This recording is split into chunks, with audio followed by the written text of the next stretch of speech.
Bonjour, je suis Aude du site Ma Cosmétique Naturelle. J'ai entrepris de réaliser cette vidéo aujourd'hui pour vous montrer à quel point il était facile de réaliser ces produits cosmétiques maison.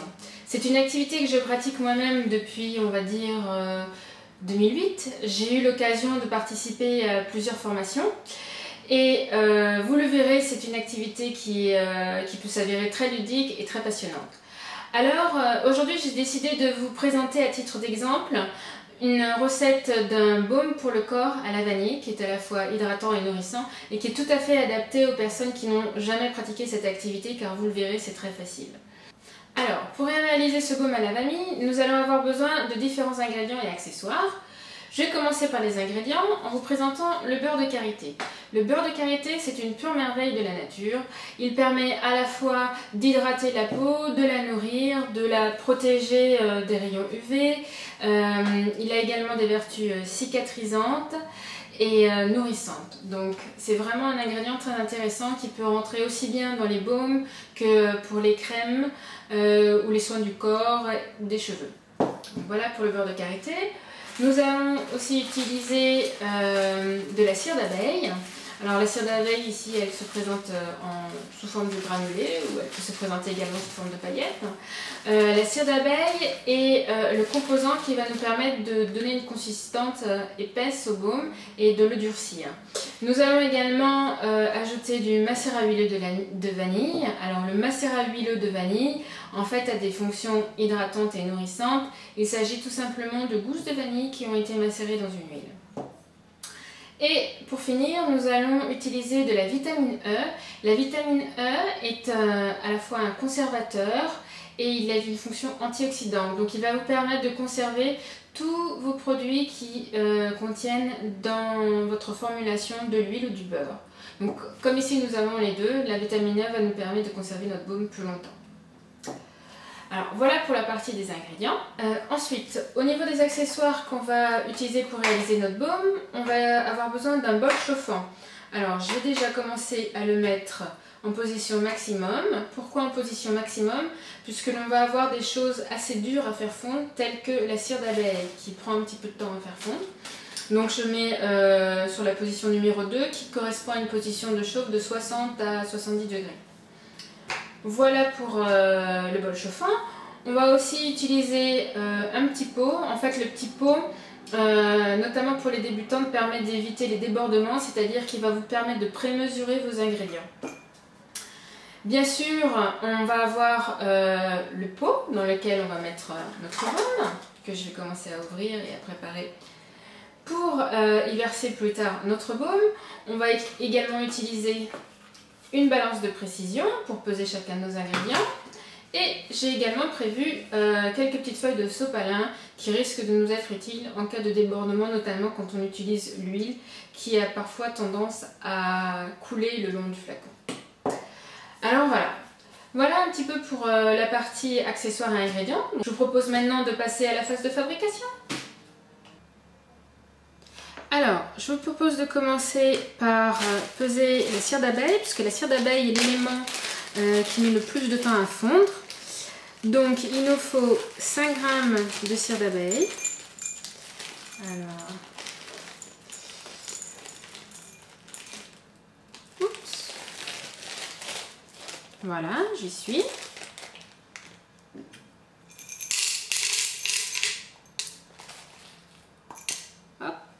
On met nos 5 g de cire d'abeille. Ensuite, on va continuer avec le deuxième élément le plus solide qui va prendre un petit peu de temps à fondre, c'est-à-dire le beurre de karité. D'ailleurs, la cire d'abeille, vous l'avez peut-être pas bien vue, je vous la montre. Comme ça, vous avez une idée vraiment de ce à quoi ça peut ressembler de plus près. Voilà pour la cire d'abeille. Ensuite, le beurre de karité qui se présente comme ceci, en pot. Il nous en faut 40,5 g.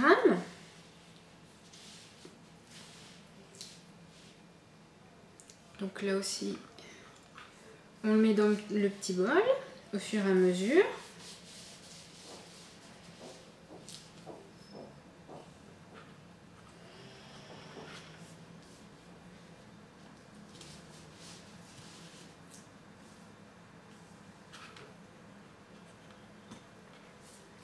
Il me manque 0,4 g. Donc là, on prend un tout petit peu.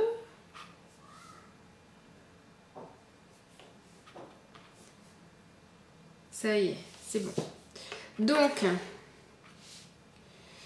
je verse je transvase du moins mon beurre de karité dans mon bol chauffant.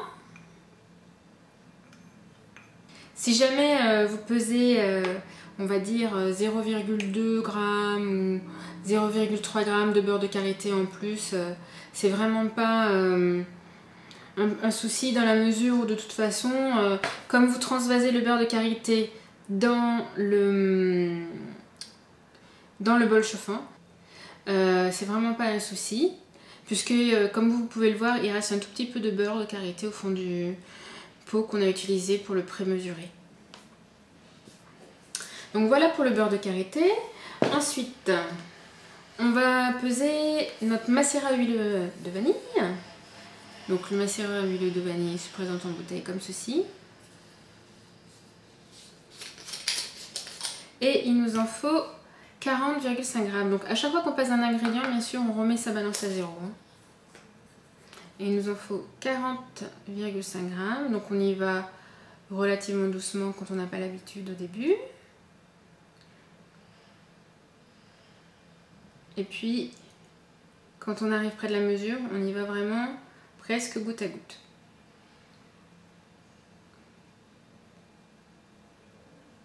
Voilà, donc là c'est bon. Et c'est là qu'on utilise le petit sopalin. Donc là j'ai mon huile, je la verse dans mon bol chauffant. Je récupère le fond à l'aide d'une spatule. Et maintenant, il ne me reste plus qu'à attendre que les ingrédients fondent ensemble et forment un liquide homogène. Donc ça peut prendre en fonction, ça peut prendre bien un petit quart d'heure à 20 minutes. Donc, pour aider un petit peu la fonte, j'essaye de mélanger un petit peu. Ça aidera notamment le beurre à fondre un peu plus rapidement.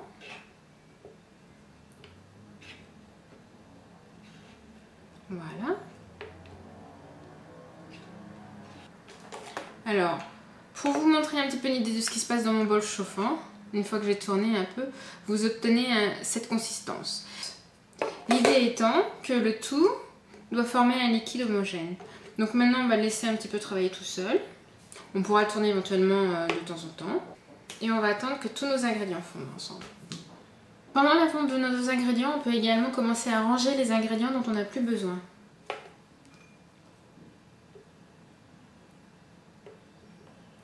Alors, je vais vous montrer un petit peu à mi-chemin la texture qui prend forme dans notre bol chauffant. Donc là, comme vous voyez, il reste un tout petit peu de morceaux de beurre et de cire à faire fondre encore.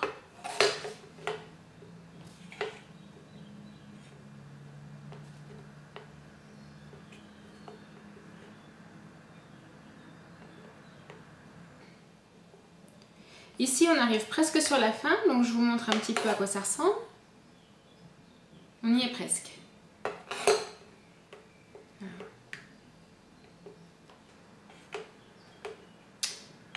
Ça y est, c'est fondu. Comme vous le voyez, on obtient maintenant un liquide jaune qui ressemble presque à du beurre fondu ou à de l'huile, tout simplement. Donc maintenant, je mets de côté et j'éteins en même temps mon bol chauffant. Donc là, on a notre liquide et on récupère notre contenant dans lequel on va verser notre baume. Voilà, on récupère bien le fond en se servant de la spatule. Donc là, notre baume est presque prêt. Il nous manque à y ajouter notre conservateur. Pour ceci, il va falloir qu'on attende un petit peu que notre baume refroidisse. Donc on va laisser quelques minutes notre baume refroidir de façon à ce qu'on puisse y ajouter notre conservateur. Donc on va bien attendre peut-être une dizaine de minutes. Alors là, si on observe le bas du contenant, on observe une ligne blanche. C'est tout simplement notre baume qui commence à se former. Notre récipient a également baissé en température, donc on va pouvoir y ajouter la vitamine E. Donc la vitamine E, comme je l'avais présenté précédemment, elle se présente en bouteille. C'est un liquide assez visqueux, donc il met un petit peu de temps à couler et on va y mettre une goutte. Hop, voilà. On a mis notre goutte et on mélange le tout pour qu'elle soit bien intégrée dans la totalité du baume.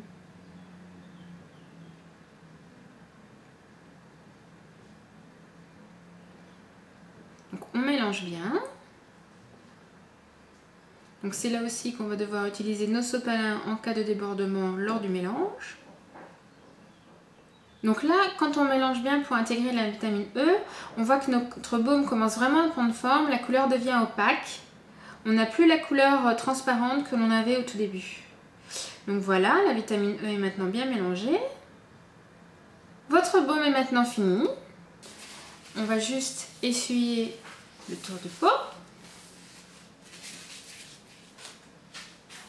Alors voilà, notre baume est maintenant fini. Pour bien le conserver, on va aussi mettre un petit couvercle dessus sur lequel on va apposer une spatule qui va nous servir pour son utilisation.